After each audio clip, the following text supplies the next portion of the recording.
he's better and not skinny as fuck and actually has something going for him.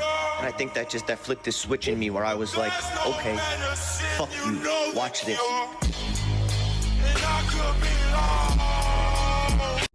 When I was 23, I was dating a ballerina. She was the prima ballerina of the Cambridge Ballet School in England. And I had no money. I was a fighter, but I was coming up. I didn't really have any money. And she lived far away, like an hour and a half away, but she used to come see me, and we were good for like a year and a half. I loved this girl. Yeah. And she finished ballet school. She started dancing in clubs in London. She couldn't get any ballet work, so she ends up doing like dancing and I'm not stripping, but like dancing in the club, you know. So now she's around all the London money every day. She's out dancing all the time. She's up late every night. She doesn't want to drive an hour and a half to come see me. None of this shit. So we're kind of falling apart a little bit.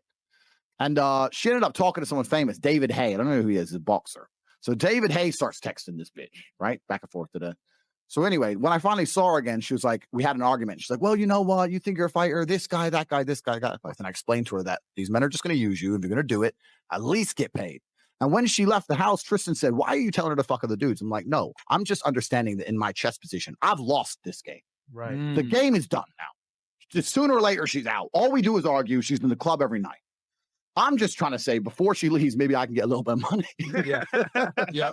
That's the queen sacrifice, right? Right. So we broke up 3 months later. But that's kind of the analogy you have to be able to apply to life. Sometimes chicks got to go. Yeah. Sometimes they have to go to save the king. And too many dudes, most of the time, men truly lose at life. It's because they've attached themselves to a queen and they won't let her up. They won't sacrifice her. No matter what. I promised I'm going to stick by you. This, our marriage vows, no matter what.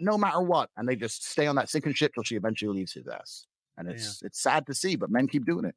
I have walked away from women I loved with all my heart and women I missed for months, but I never fucking told them and I never texted them.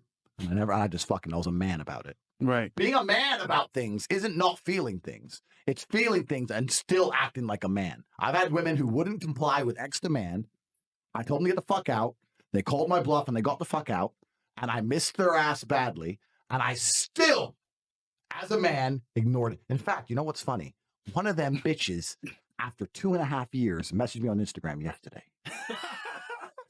And I read her message and left it on read. What we did to niggas on this show? Yesterday was a good. I remember I read it and she was sitting there and she was online waiting for me to reply. And I was like, no.